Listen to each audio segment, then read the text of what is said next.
జయ జయ జగదంబ శివే జయ జయ కామాక్షి జయ జయాద్రిసుతే జయ జయ మహేశ దయితే జయ జయ చిద్గగన కౌముదీధారే.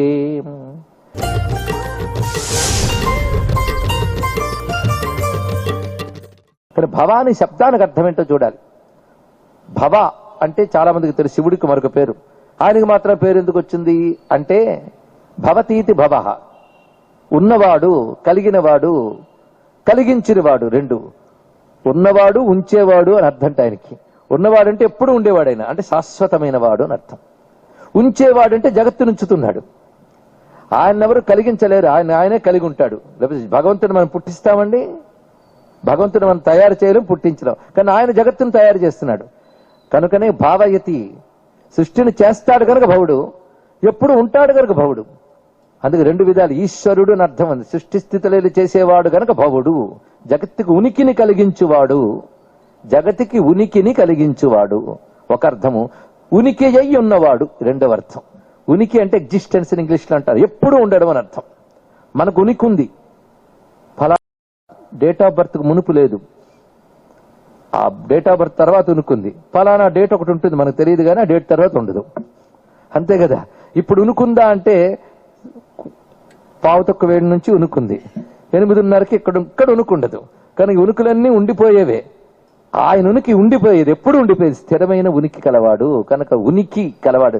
దీనికి వేదాంతం సత్ అని ఒక మాట చెప్తోంది. సత్ అంటే అర్థం ఏమిటో, భవ అంటే అదే అర్థం. భవ అంటే ఎప్పుడు ఉండేవాడు. ఆ భవుని యొక్క శక్తి భవాని, ఎప్పుడు ఎవడున్నాడో సద్రూపుడై ఆయన యొక్క శక్తి విడ. అందుకే భవుని రాణి భవాని, భవుని పత్ని భవాని. ఆయనకి ఏ పేర్లు ఉన్నాయో వాటికి స్త్రీలింగం పెడితే ఆవిడ పేరండి. ఇది ఏమైనా ఎక్కడైనా ఉంటుందండి వింత. భర్త పేరు భార్య పేరు ఒకటే ఉండాలని లేదు, ఏదో పెట్టుకుంటే పెట్టుకోవచ్చు. కానీ సహజంగా ఇద్దరి పేర్లు ఒకటి ఉండడమా ఏమిటండి? ఆయన భవ అయితే ఇవిడు భవ, నేను శివ అయితే ఇవిడు శివ, రుద్రుడైతే ఇప్పుడు రుద్రాణి, శంకర్ అయితే శాంకరి, శంభుడైతే శాంభవి, అన్ని ఆయన పేర్లే. మహేశ్వర అయితే మహేశ్వరి, పరమేశ్వర అయితే పరమేశ్వరి, అంతే. భలే ఉంది ఇద్దరికి. ఏమిటయ్యా అంటే ఇది నామసామ్యం అంటారయ్యా అన్నాడు. అంటే పుంలింగ స్త్రీలింగ భేదమే తప్ప వస్తువులే భేదం లేదయ్యా అన్నాడు ఇక్కడ. అంటే అదే పరబ్రహ్మ వస్తువు. మీరు పుంలింగంలో ఉంటే శివ, పుంలింగంలో ఉంటే భవ, స్త్రీలింగంలో ఉంటే శివ లేదా భవాని. ఇది చెప్తున్నది. భవాని అంటే భవుని రాణి, అంటే ఎల్లవేళలో ఉనికి కలిగినది, ఇదే అర్థం వచ్చింది. భవాని అంటే ఎప్పుడు ఉండే తల్లి. ఎప్పుడు ఉండేదాన్ని ఏమంటారు? బ్రహ్మము అంటారు. ఎప్పుడు ఉండేది అంటే బ్రహ్మము. బ్రహ్మమునికి పేరు సత్, సత్తామాత్ర శరీరం, సత్తామాత్రం, చిన్మాత్రం. ఎప్పుడు ఉండేది అంటే ఎప్పుడు చైతన్యముగా ఉండేది, ఆనందముగా ఉండేది అని అర్థం. కానీ సచ్చిదానందమైన బ్రహ్మమునకు మరొక పేరు భవాని. కానీ భవానిత్వం అంటే బ్రహ్మము నువ్వు. నీకు బ్రహ్మము నువ్వు అని అమ్మవారికి ఎరుక కలిగితే ఉండేది అమ్మవారి అయినప్పుడు ఉండిపోయే జీవుడు కొనుక్కుందా, ఉండే అమ్మ కొనుక్కుందా? ఆవిడే శాశ్వతం ఎన్నుకున్నప్పుడు ఇతరు ఇంకేమవుతాడు? ఉన్న తల్లి సత్యం అని ఎరుక కలిగాక తన ఉనికి మిథ్య, అమ్మ ఉనికి సత్యం. ఇది బ్రహ్మసత్యం జగన్మిథ్య అంటే అర్థం. కనుక బ్రహ్మస్వరూపిణి అనే జ్ఞానం భవానిత్వం మాటలో ఉందయ్యా. అది భవానీ నామ అంత విశేషం. అంతేకాదు ఉన్న తల్లి అని అర్థం తీసుకుంటే మాటి మాటికి భవాని అంటే ఉన్న తల్లి. ఏ కష్టం వచ్చినా భవాని అనుకోండి, ఉన్నది ఉన్నది ఉన్నది అని అర్థం. ఇక్కడ అంటే అమ్మ ఉంది, అమ్మ ఉంది, అమ్మ ఉంది అని భావం కలుగుతుందా లేదా? అది భవాని అనుకుంటే అమ్మ ఉంది. అంత శక్తి ఉందండి ఈ భవానీ నామంలో. అంటే భవానీ భావనాగమ్య భవారణ్య కుటారిక భద్రప్రియ భద్రమూర్తి భక్త సౌభాగ్యదాయిని భక్తి ప్రియ భక్తివశ్య భక్తిగమ్య భయాపహ శాంభవి. మొత్తానికి భకారనామాలన్నీ భవానీ తత్వాన్ని చెప్తున్నాయా అంటూ లలితాశాస్త్ర వ్యాఖ్యాతలు దాని రహస్యనామం అని చెప్పారు ఇక్కడ. అటువంటి తల్లి అని భవానీ నామం అంత విశేషము. అయితే భవానిత్వం అన్నప్పుడు మరొక అందం ఉంది. మహావాక్యములు ఇది శంకరుల రచన గనక శంకరుల వేదాంత వ్యాఖ్యానం కూడా చెయ్యక తప్పదు. ఎంత పటిష్టమైన శ్లోకం చెప్పడం కోసం చెప్తున్నాం. భవానిత్వం అంటే ఇంకా దాసభావం లేదు అని చెప్పుకున్నాం కదా, తీసేసింది ఆవిడ. ఎందుకు తీసిందంటే భవానిత్వం రెండు మాటలున్నాయి. త్వం భవాని. భవాని అనేది నామవాచకంగా మనం చూసినట్లయితే అమ్మవారి పేరు. క్రియావాచకంగా చూస్తే భవాని అనేది భవామి లాంటిది. సంస్కృతంలో భవామి తెలుసు కదా, భవామి అంటే అగుచున్నాను, భవిష్యామి అంటే అవుతాను. అందుకు భవాని అంటే అగుచున్నాను అంటే ప్రజెంట్ కంటిన్యూటీ. అంటే ఇప్పుడుకున్నాను అని కాదు, ఎప్పుడు ఇలా అయి ఉన్నాను. కానీ భవాని అంటే అయి ఉన్నాను, అగుచున్నాను. ఇక్కడ త్వం అనేది ఎవరిని అంటున్నాడు? నువ్వు అని చెప్పండి. ఎవరిని అంటున్నాడు? భవాని త్వం అన్నప్పుడు త్వం ఎవరు? అమ్మవారు. అక్కడ త్వం అంటే అమ్మని చూపిస్తున్నాడు. త్వం భవాని, అమ్మ నువ్వు భవాని, భవాని నువ్వు, అంతే కదా. ఇప్పుడు భవాని మీరు నామవాచకంగా చెప్పినప్పుడు భవానీదేవి నువ్వు అని అర్థం. ఇప్పుడు క్రియావాచకంగా చేయాలి. భవాని అంటే అయి ఉన్నానని. త్వం భవాని, భవాని అంటే నువ్వు నేనై ఉన్నాను, ఇది అర్థం అండి అన్నాడు ఇక్కడ. ఇది వాక్యం ఇక్కడ.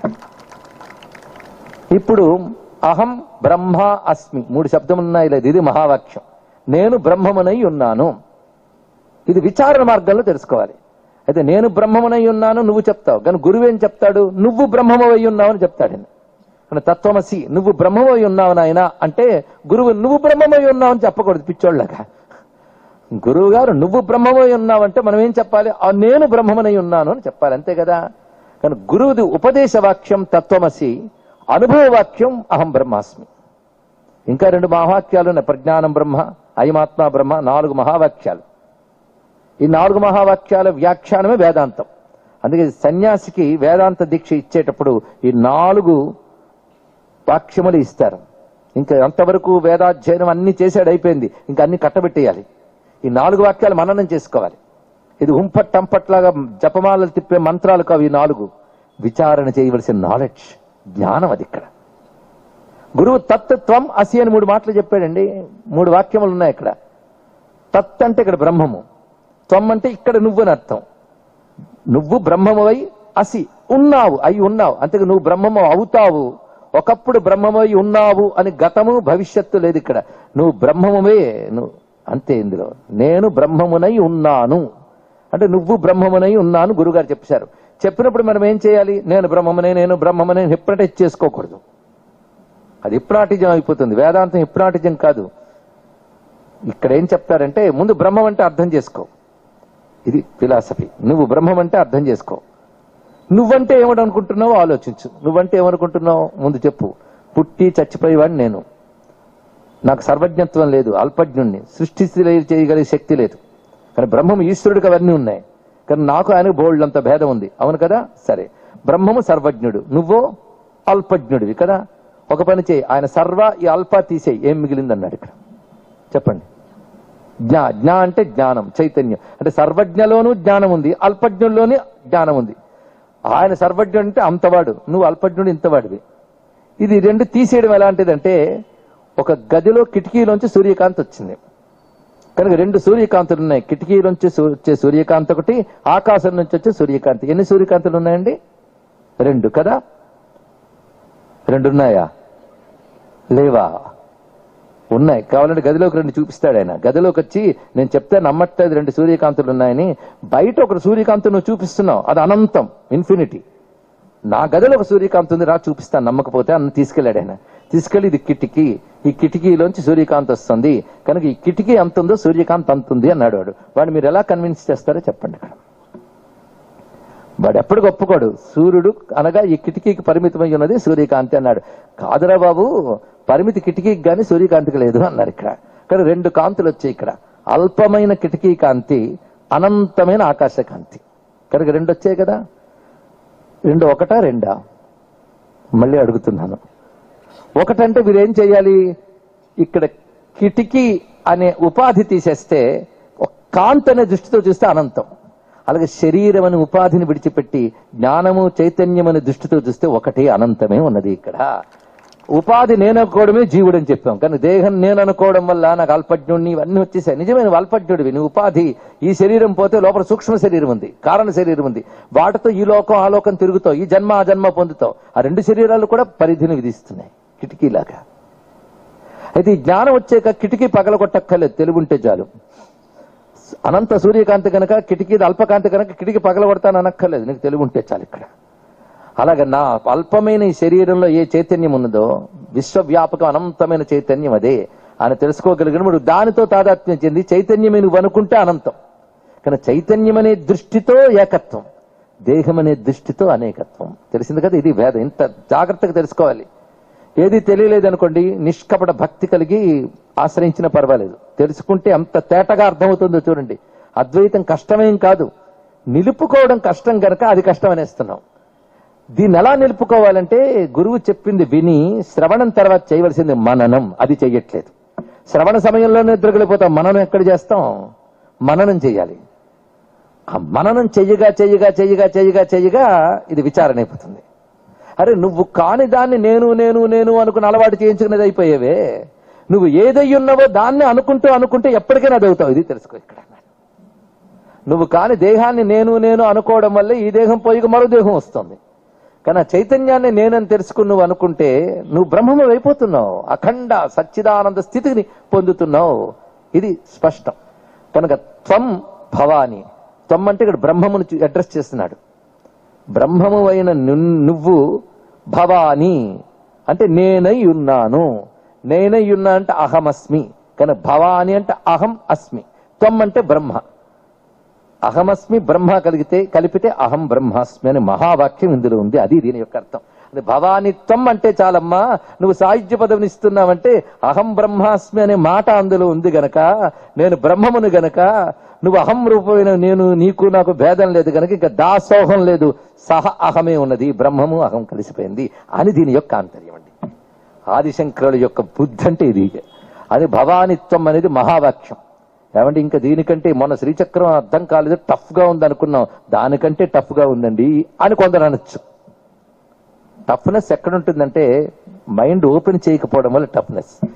మనసు తెరిచి వింటే సులభంగా అర్థమవుతుంది. మనసు ఎందుకు తెరవమంటే అక్కర్లేదు అనుకుంటాం గనక. కావాలనుకున్న వారికి అర్థమయ్యేదే కైవల్య జ్ఞానం. తెలుసుకోండి. ఇక్కడ కావాలనుకో నీకు స్పష్టంగా అర్థమవుతుంది. అర్థమయ్యేలా చెప్పడానికి పెద్దలు రాచమార్గం వేసేశారు మనకి సులభంగా. కానీ ఆదిశంకరులు ప్రధాన అద్వైత సిద్ధాంతం అదే లక్ష్యం.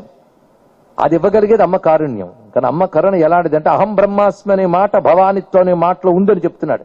అయితే ఏమంటే ఏకంగా సౌందర్య అమ్మవారి శ్లోకాలు ఇంకా బోల్డ్ ఉన్నాయి, చెప్పచ్చు కదా, ఎందుకు చెప్పడం అండి అని కొందరికి ప్రశ్న రావచ్చు గాక. అందుకే శ్రీ విద్యలో ఇక్కడ శ్రీ విద్యోపాసకులు చాలా మంది ఉన్నారు, వారికి చెప్తున్నాం, దీక్షలు క్రమంగా ఇస్తారు. హఠాత్తుగా శిష్యుడు ఎక్కడ మిస్ అయిపోతాడో అని ఒకేసారి అన్ని దీక్షలు ఇచ్చేవాళ్ళు ఉన్నారు. అలా ఇవ్వకూడదు, క్రమశః ఇవ్వాలి. ఎందుకంటే ఇంకా క్లాసులో అడుగు పెడుతూనే బిఏ డిగ్రీ ఎంఏ డిగ్రీ అన్ని చేతులు పెట్టేస్తారండి. ఒక్కొక్కటి పాస్ చేసి తీసుకెళ్ళాలి. అలాగే సరి అయిన గురువు శిష్యుని ముందు సంస్కరిస్తాడు, దీక్షారూపంగా సంస్కరించి కొన్ని మంత్రములు ఇస్తాడు. అది చేసి ఒక స్థితికి వచ్చాడు అని చెప్తే దీక్షాక్రమంలో పాదుకాంత దీక్ష చాలా మందికి తెలిసి ఉంటుంది. పూర్ణ దీక్ష అనే దీక్ష ఉంటుంది. పూర్ణ దీక్ష ఇచ్చేటప్పుడు గురు పాదుకా మంత్రం ఇస్తాడు. గురువు పరమగురు పరమిష్టి గురు మంత్రం. ఇక్కడ పూర్ణ దీక్షాపరులు ఒక్కసారి గుర్తు తెచ్చుకోవాలి.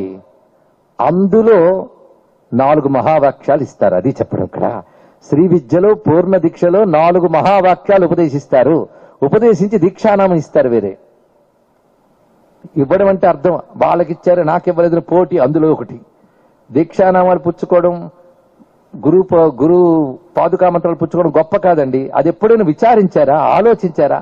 ఆలోచించకుండా ఊరుగా చేతులు పెట్టి మొత్తం చెప్పేసి కంఠస్థ అయిపోయిందంటే లాభం లేదు. 4 మహావాక్యాలు ఉన్నాయి అందులో, మరువరాదు గురుపాదుకా మంత్రంలో. అది గురు పరమగురు పరమిష్టి గురు 3 గురువులు నమస్కరించినప్పుడు మహావాక్యములు ఇస్తారు. ఎవరికి? పూర్ణ దీక్షాపరులకి. ఆ పూర్ణ దీక్షాపరుడు ఇంకోళ్ళకి మంత్రం ఉపదేశించడానికి అర్హుడవుతాడు. అందుకే అటువంటి యోగ్యత ఉన్నవాడికి మాత్రమే పూర్ణ దీక్ష ఇవ్వాలి. ఈ రోజుల్లో అవి కూడా ఫ్యాషన్ అయిపోయి వాడికి ఇస్తున్నాం వీడికి ఇస్తున్నాం అనేసి, పైగా దీక్ష ఇవ్వడానికి ఒక అమౌంట్ ఉంటుంది, తెలియదు.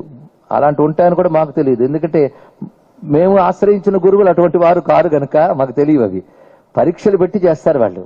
నిజంగా వీడు బ్రహ్మజ్ఞానానికి అర్హుడు అయితేనే ఇస్తారండి. ఇక్కడ ఆ ఇచ్చేటప్పుడు ఈ 4 మహావాక్యాలు ఇస్తారు. ఇది గమనించవలసిన అవసరం ఉంది. ఈ 4 మహావాక్యాలు ఇంకెవరికి ఇస్తారో తెలుసా? సన్యాస దీక్ష తీసుకున్న వాళ్ళకి ఇస్తారు 4 మహావాక్యాలు. అంటే శ్రీ విద్యలో పూర్ణ దీక్ష ఎలాంటిదో పరివ్రాజక పరమహంస దీక్ష కూడా అలాంటిదే. అదొక సన్యాసము. ఇది తెలుసుకోవాలి. శ్రీ విద్య తీసుకున్నవాడు గృహస్థాశ్రమంలో ఉండవచ్చు గాక, కానీ గృహస్థాశ్రమంలో ఉంటూ కూడా బ్రహ్మ విచారణ చెయ్యాలి వాడు అని చెప్పడం అందులో ఉన్నర్థం. కానీ శ్రీ విద్యలో ఒక భాగం మహావాక్య విచారణ. అందుకే సౌందర్యంలో మహావాక్యాన్ని భవానిత్వాన్ని మాటలు చెప్పారే తప్ప ఈ శ్లోకం పట్టుకుని వేదాంతం ఎందుకు చెప్పారని యగాదిగా చూడడం కాదు. అది శ్రీ విద్యలో పూర్ణ దీక్షలో ఒక భాగం గనక, మనం చెప్పుకుంటున్న శ్రీ విద్యా శాస్త్రం గనక భవానిత్వం అనే మాట మహావాక్య స్వరూపము. ఇది గమనించవలసింది. మొదటి భావంలో శాశ్వతమైన శక్తి జగన్మాత అని భవానీ శబ్దానికి అర్థం. రెండవ భావంలో జీవ బ్రహ్మిక్య స్థితియే క్రియారూపంగా చెప్పడు భవాని అంటున్నాం ఇక్కడ. కానీ భవానిత్వం అంటే అహం బ్రహ్మాస్మి అని అర్థం. ఆ మాట అన్నాక సోహం అనే అర్థం కదా అహం బ్రహ్మాస్మి అంటే. అదైన తర్వాత మరి దాసోహం భావం ఉంటుందా? అందుకే భవానిత్వం అన్నాక అమ్మవారు ఏకంగా అహం బ్రహ్మాస్మి అనే జీవ బ్రహ్మక్యాన్ని ఇచ్చేసిందండి ఆవిడ ఇక్కడ. అంటే ఆ మహావాక్య విచారణ రూప జన్యమైన జ్ఞానాన్ని ఇచ్చింది ఆ తల్లి ఇక్కడ. అంతే ఇక్కడ మహావాక్య విచారణ వల్ల ఏర్పడే జ్ఞానం పేరు బ్రహ్మజ్ఞానము. ఆ బ్రహ్మజ్ఞానం నమ్మ అనుగ్రహించింది. బ్రహ్మజ్ఞానం వల్ల వచ్చేదేమిటి? కైవల్యం. ఆ కైవల్యం నిజ సాయుధ్య పదవి, అది మోక్షం. ఆ మోక్షం బ్రహ్మేంద్రాది పదవుల కంటే గొప్పది. అందుకే ఆ దేవతలు కూడా నీరాజనం పెడతారు. అంటే ముక్తి గొప్ప అరుదైనది, అది లభించడం దేవతలకు కూడా దుర్లభము. అలాంటి ముక్తి అమ్మపై భక్తి కలిగినప్పుడు భక్తిగా భవానీ నామం అంటే అది మహావాక్యముగా అమ్మే మార్చి మహావాక్య విచారణ చేయించి సరైన గురువుని నీకు చూపించి తద్వారా విచారణ చేసి జ్ఞానాన్ని ఇచ్చింది. అందుకే మహాపాదుకులు నెత్తి మీద పెట్టుకున్న వాళ్ళందరూ తెలుసుకోవాల్సినది అందులో మహావాక్యములు ఎందుకు చెప్పారో తెలుసుకోగలరు. కనుక ఏ శంకర భగవత్పాదుల వారు మహావాక్య జన్యమైన వేదాంత విజ్ఞానాన్ని ప్రతిష్ఠ చేయడానికి వచ్చారో ఆయన వ్రాసారు సౌందర్యలహరి, మరువరాదు. అందుకే భవానిత్వం దాసే.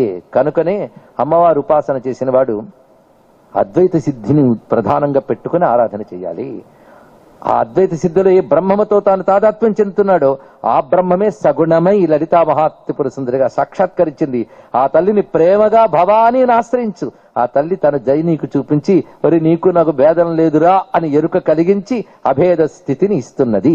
ఇది ఈ శ్లోకంలో దాగిన అసలైన అర్థాన్ని చెప్పుకున్నాం. జగద్గురువుల కృప వల్ల ఇంత మహావాక్య విచారణని ఒక్క శ్లోకంలో పెట్టిన ఆదిశంకర భగవత్పాల వారికి నమస్కరిస్తూ ఇది నిత్యపారాయణ చేయదగ్గది.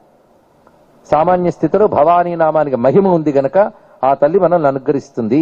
నువ్వు దాసభావంతో ఆవిడని ఆశ్రయించు, ఆవిడ కరుణతో అవ్యాజంగా అనుగ్రహిస్తున్నది అని చెప్తూ అందులోనే మహావాక్యం ఎలా ఉందో చెప్పుకున్నాం. తర్వాత శ్లోకంలో ఇవి అమ్మవారిని భక్తిగా భావించే శ్లోకములు ఇక్కడి నుంచి.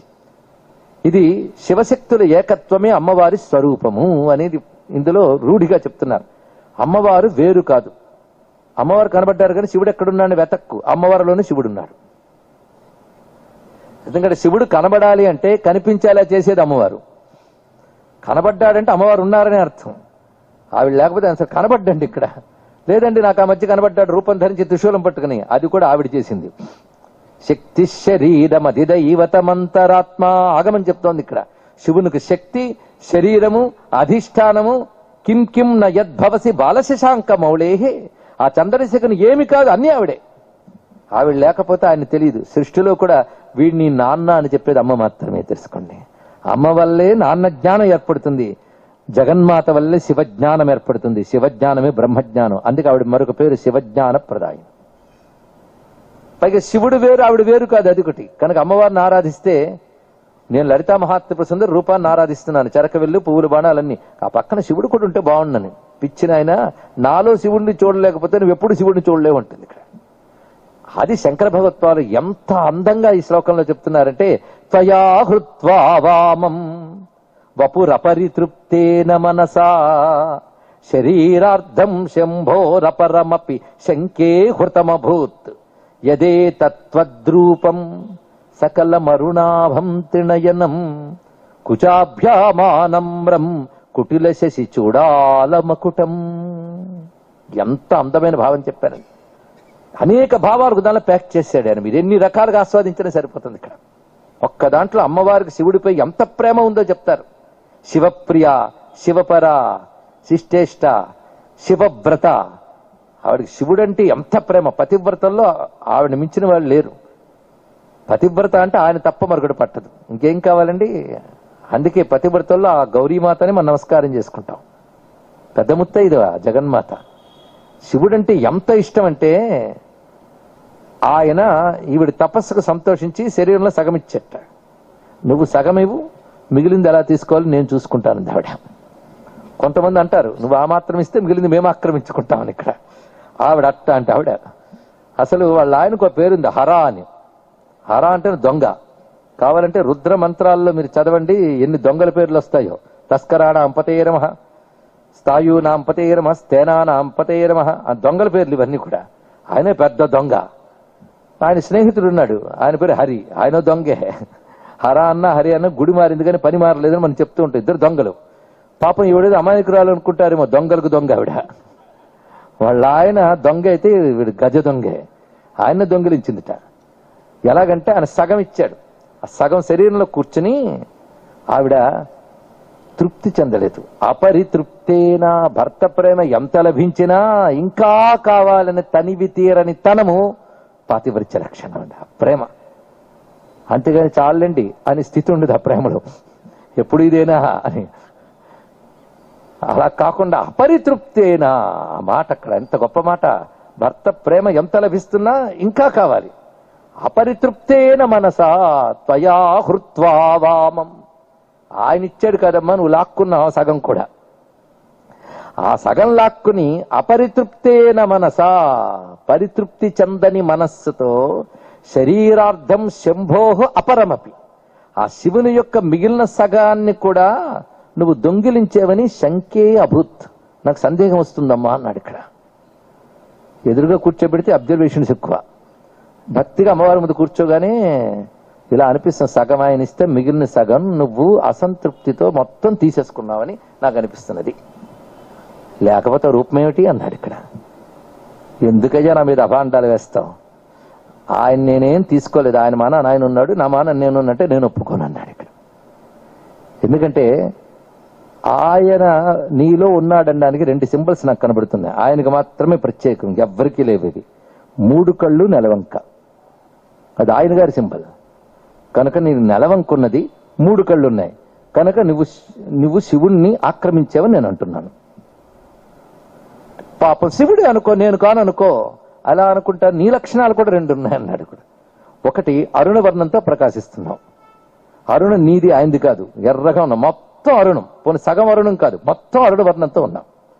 మీ ఆయన్ని కూడా ఎరుపెక్కించాడంత ఎరుపు నీది, మొత్తం అరుణ వర్ణంతో ఉన్నావు.